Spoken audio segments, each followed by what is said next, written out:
go.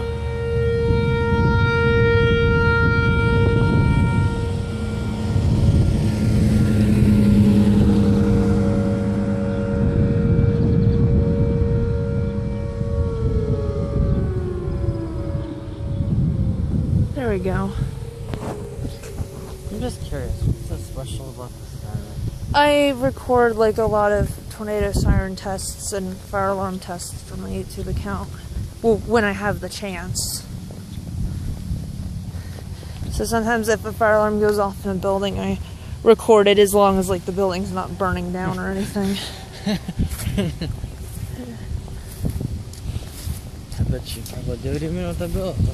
Well, if I was trying to run out of it, no. Right.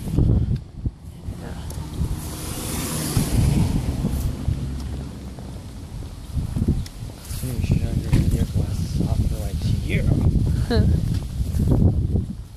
I outsmarted you, fighter. And then those things burst into flames. Oh my gosh.